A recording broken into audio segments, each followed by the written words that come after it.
when we read this in Finnish, this Hakuinsensis text or song,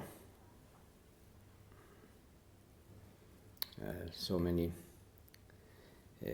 like to say many things, but then I see that it is in English, this talk, and suddenly it's more difficult. That's a little bit of challenge.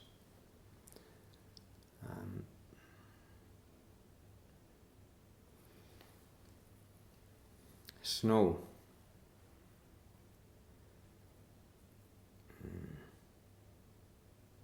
Snow is when it's snowy. The snow always so fresh. Then it's easy to see that it is fresh. It's white and it's just falling. And it covers everything. And then the whole environment looks new, looks like never before.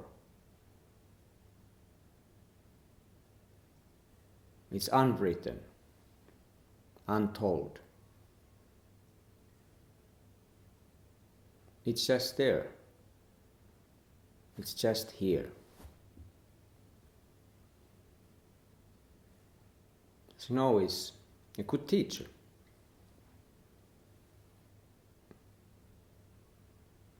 It's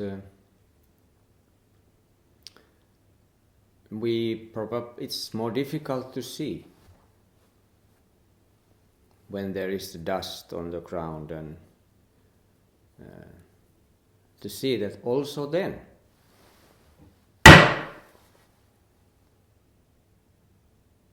untold story.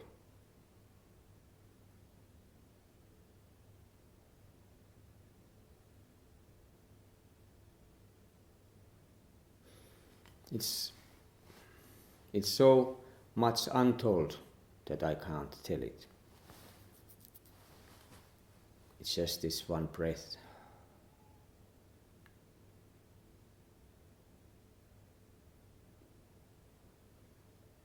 And that's the biggest challenge for all of us humans. We are so rich. We are so rich because of all those four elements functioning and making this wonderful body to be. We can do so many things. We are so gifted, talented.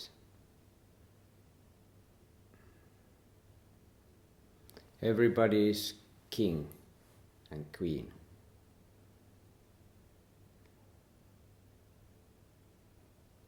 Maybe we have gotten too much. Too many possibilities. At least we are aware of that. And we can get a little bit confused. There's so many things to acquire, so many things to achieve, so many trophies to win, to get. And then suddenly, we are dead. We didn't have time for all of that.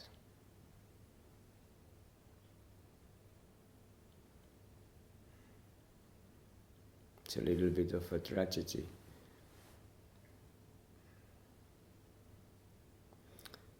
That we are not reminded so often, usually, that life is not that long.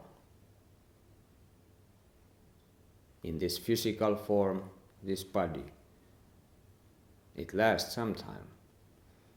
But older we get, more clear and obvious it is that it is already falling apart a little bit.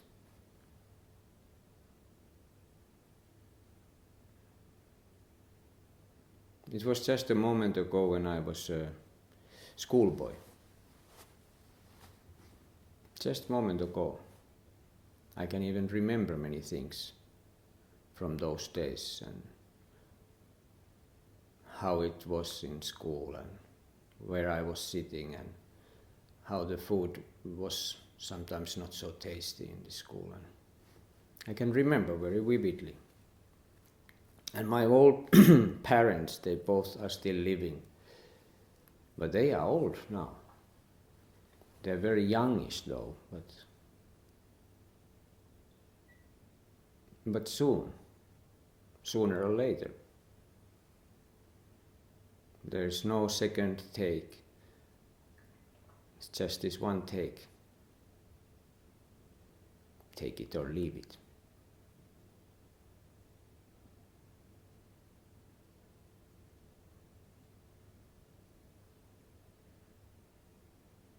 What do you wish the most? What would be the best thing that would happen to you? If you have only one, what would it be?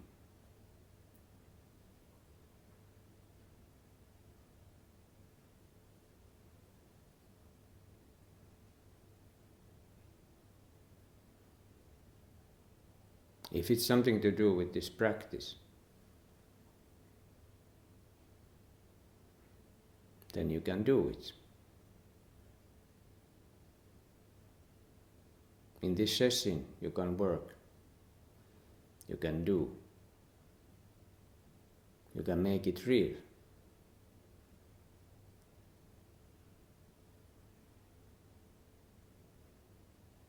You can open your mind, you can open your heart, you can open your hands.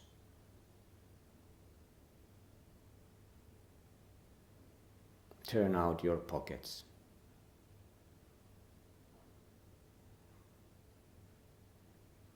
Be poor. Be rich. Be like the snow, falling nowhere.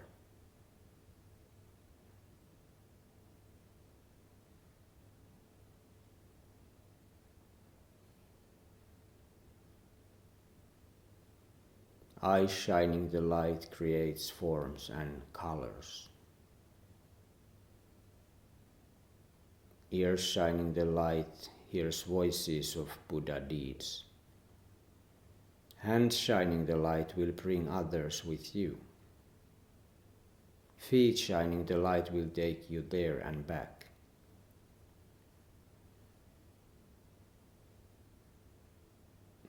No separation. Everybody has this shining light. Everything has this shining light.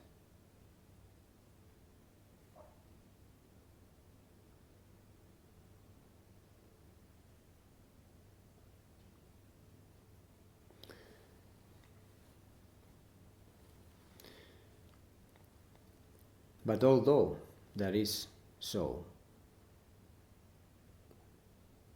we sometimes miss it.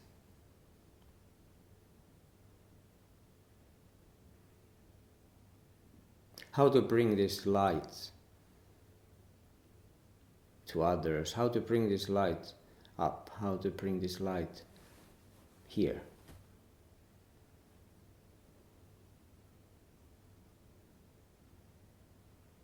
We are following perhaps somebody's light, but you too have your own light.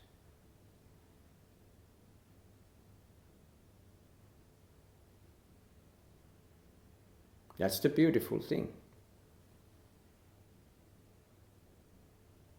That was what this Zen and Buddhism is telling us.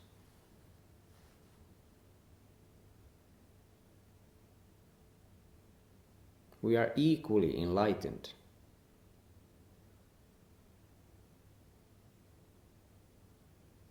Of course, someone may realize this more clearly than somebody else.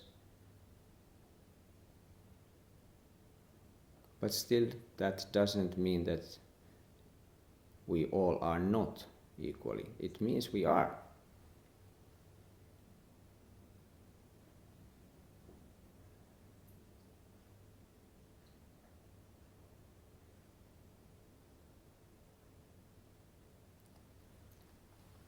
But then we want this. We want to be this light. And of course we have to want. We must want, otherwise we wouldn't come here. Otherwise we wouldn't investigate this thing if we doesn't want. We want to go through this matter of life and death.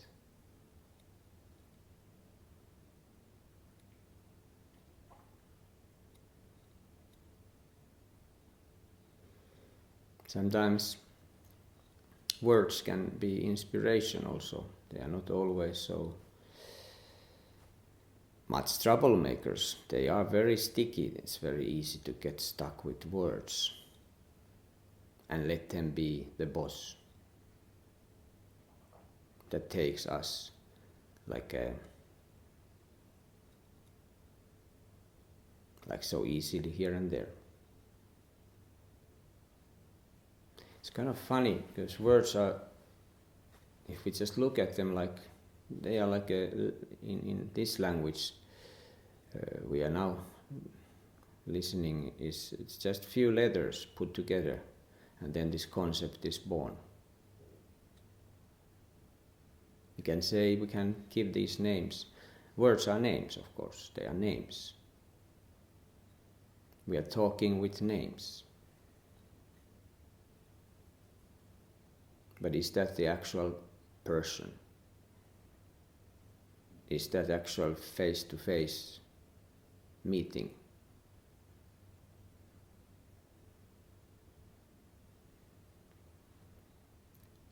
But words are great anyway.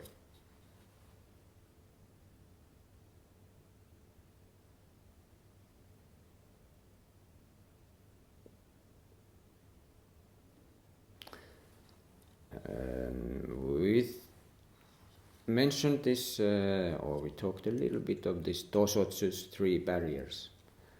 There's also Josu's 3 turning words. They are also barriers, if you like.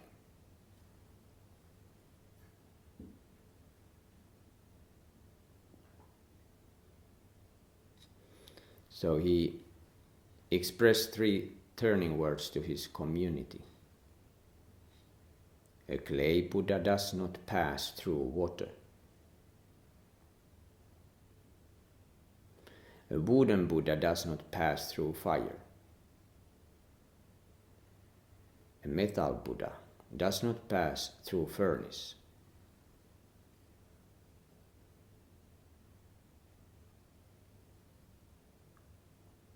Snow Buddha doesn't pass through heat.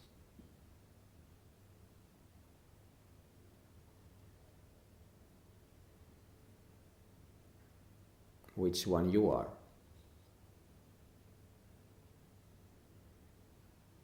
Flesh and bone Buddha doesn't pass through years endlessly.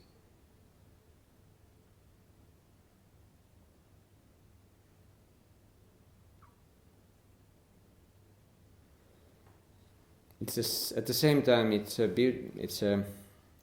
something is we probably can relate to. We can see how this clay Buddha or beautiful wooden Buddha or some bronze Buddha, well made, beautifully shaped, and then we let it go.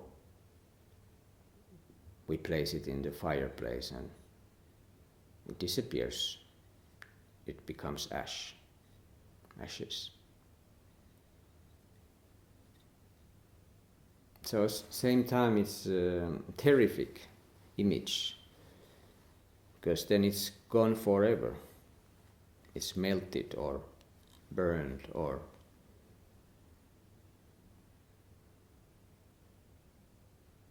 clay Buddha will be mixed with water very quickly.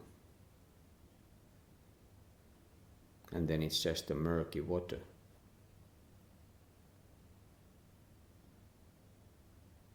Then it's gone. But at the same time it feels relief. There's some sort of relief there.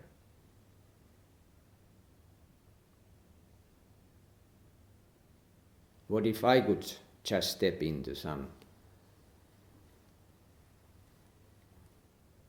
big mind, this one mind, this Buddha mind, this here, and dissolve? Is it possible? Could I just disappear like that?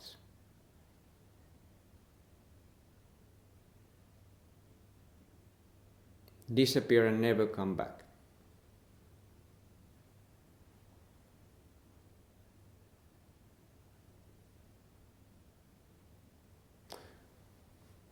This might be, in the deepest sense, what we are doing here.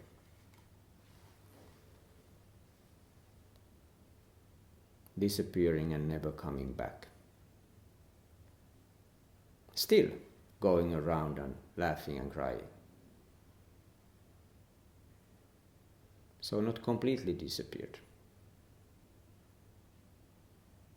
But something that never was really existing is not coming back.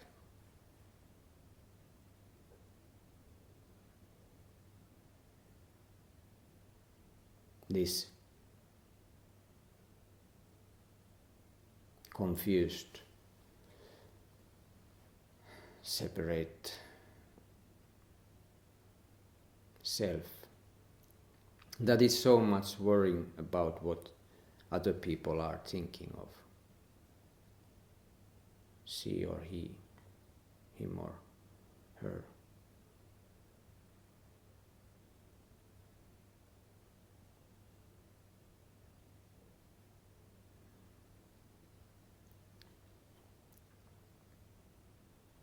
We want to go through. We want to go through the fire and not to disappear. I want to do that, and then I want to go another side and say, yes, I did it. I made it. But I don't know, it costs something. In order to walk through the water, if you are clay Buddha, it means that on the other end, the other shore, you don't necessarily look like a clay Buddha anymore.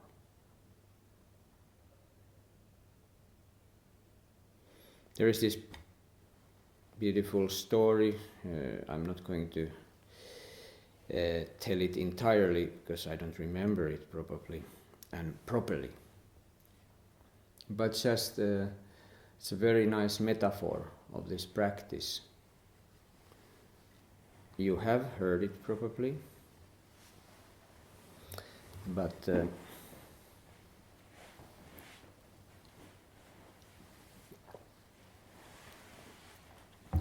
it was this salt doll made of salt, and how this little doll, for some reason I always see, like when I think of this story, I see evening. It's a big ocean that has a little waves there and stars and dark sky. It's kind of very beautiful evening or late evening, perhaps morning, early morning, or just midnight. Anyway, this doll will walk beside next to the sea and never seen this sea before. Never before has seen, what is this? It's amazing, amazing thing, but what it is, it's here. And then she asks, who are you? What are you?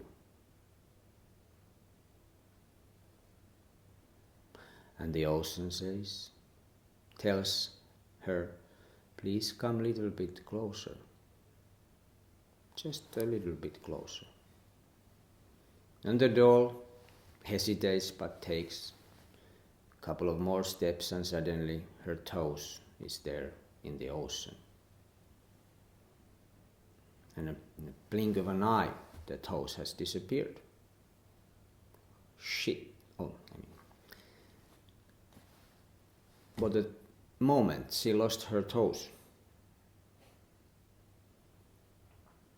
And of course she's afraid. But at the same time, there's something else. Something else.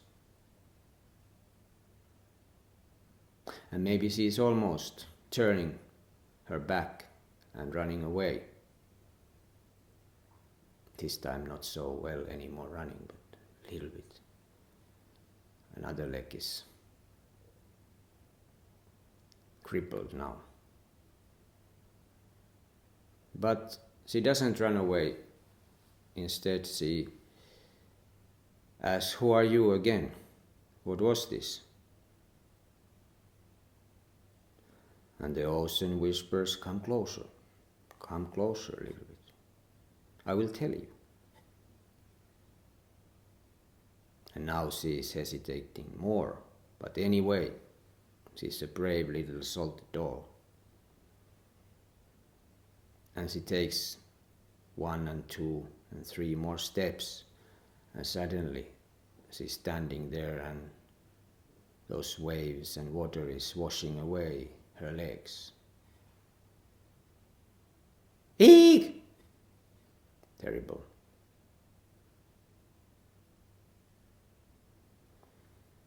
Must be a frightened moment. Heart is pumping but now it's too late to turn. Now it's too late to turn. And ocean asks, come call closer, dive deeper, come here. Completely. Just dive in. And that's what she does. There she goes. And you will never see this doll again anymore. It didn't pass through the ocean. Now it became ocean. And now she knew what is the ocean.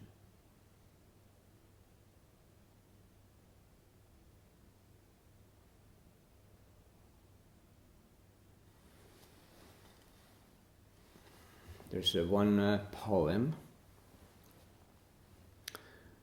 one of my favorite poems, originally written in Swedish. And then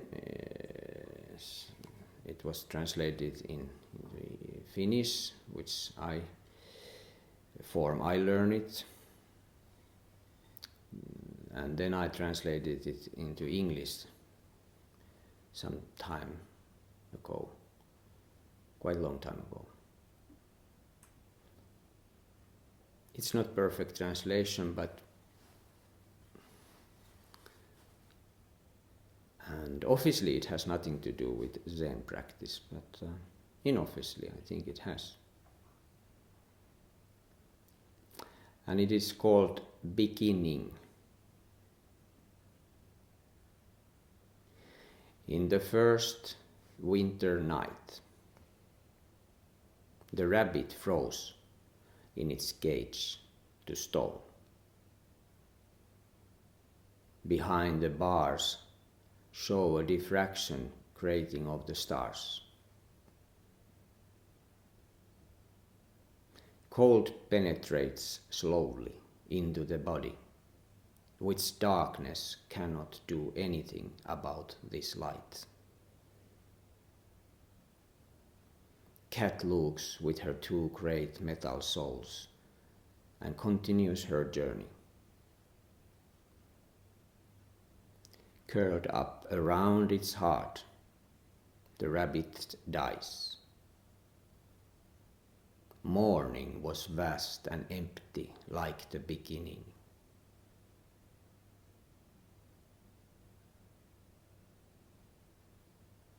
Again, this Buddha has disappeared. He didn't make through this first winter night. This little rabbit Buddha.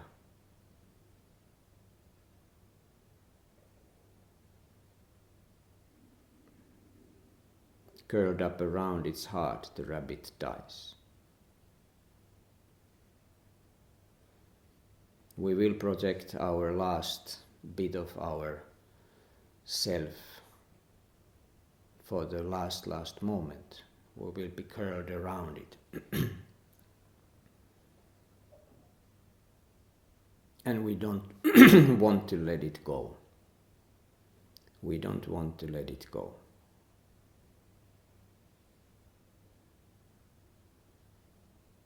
But if we are lucky, circumstances are just right.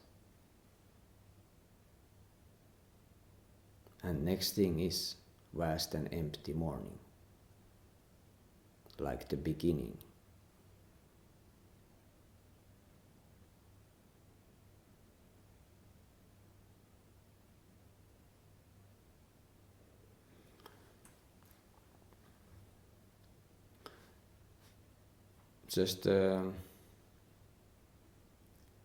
Just recently,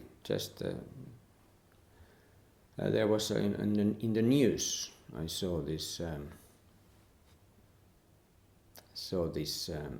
article, a little news about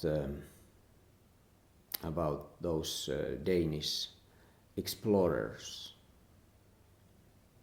who were discovering Greenland long time ago. Pioneers. And now they have made a new discoveries using a modern technology, because one of those explorers left behind him a diary. And on the diary page there is a little speck of dirt. And they analyzed this little dirt, this very little speck of dirt.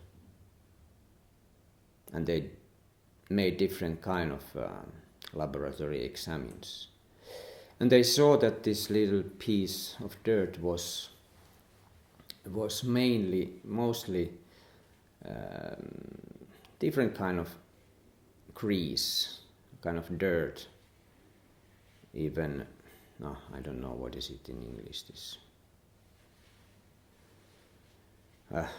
Anyway, poop, like a nickname. Anyway, there was a piece, also that, and there was some oil from some machines that he had with him. Anyway, I will come back to this soon. But so who was this guy? He was Jörgen Prolund or something. I don't know how his name was really pronounced. Originally, I think he was Inuit, but living in Denmark. And they had already made one trip to Greenland, successful trip to Greenland. And this was their second attempt. and they packed their belongings and had a pack of dogs pulling the cart, and it was a harsh trip, much more difficult than they thought. And after half of the dogs already dead, they still decided to continue. And finally was this one man left. Everybody else already didn't make it through. And he made this 20 more kilometers journey after those two others were left behind, dead by hunger and cold. And so he made it into this little cabin, and there he tried to survive. But his last words on this diary are, "I came here in the fading night moonlight, fading moonlight. I came here in the fading moonlight. I couldn't continue because of frost bites in my legs and because of darkness." And then he tried to survive there. He was curled up around his heart. He tried to make fire using anything he could use. But he died November 907. He was 29 years old.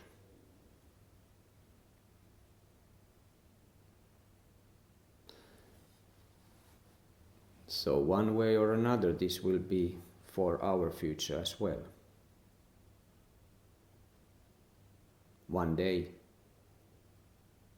we can also say that this fading moonlight, I came here and I couldn't continue. Perhaps because of darkness. Maybe this darkness comes to all of us. This darkness is also part of this zazen. This darkness is full of emptiness, full of possibilities in a way. It's full of, we can't say what it is. Just this breath.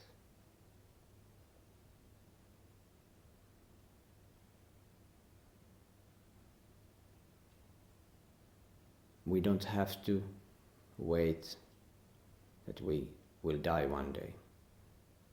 We can help a little bit. We can practice already here how to die. This is our practice.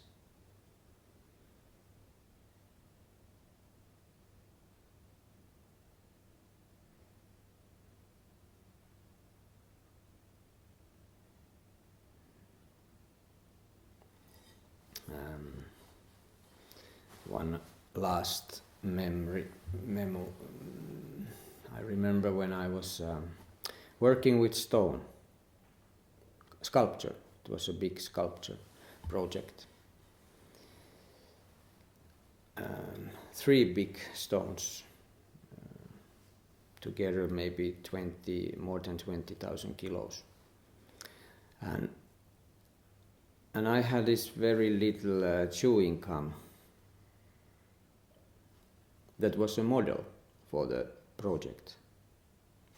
I actually had 3 of them because 3 stones. But this one was selected out of plenty chewing gums because that was just perfect shape. I was very happy to have this chewing gum because it was really, I had asked school children I gave them chewing gum and asked them to work for me, and they did it happily. And then I collected them and picked it up, three most suitable for the project. And then I got this huge stone, 14,000 kilos, and I start to work with it, drilling and cutting pieces and using a hammer and chisel. And one day I was sitting on top of this stone, using a coal to make lines on the stone and where to cut and how to work, some plannings. And then I was going to take this model chewing gum like I used to do all the time, to look how to continue. And I reached my pocket and I took it out. Oh my God, I have sat on it. It was flat. It was few moments that I couldn't realize what just has happened. And what makes it even more fun, I really tried to make it a back. A little bit helped, hey, come out, hey, don't die. And after a few minutes, I saw that it's impossible. It doesn't look same. It doesn't matter how much I turn it around and try to make it look back. It was terrible. And I was so angry at me because I didn't make a copy, or it was just this one original. I never felt that the chewing gum was so worth of anything, but this one was truly, and actually it was a loss. What else I can say? But it didn't survive.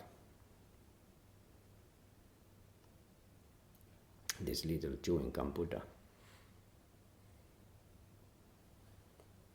But so it's just one-time thing. Every breath, just one-time thing. And we can be just one with it, so much one with it.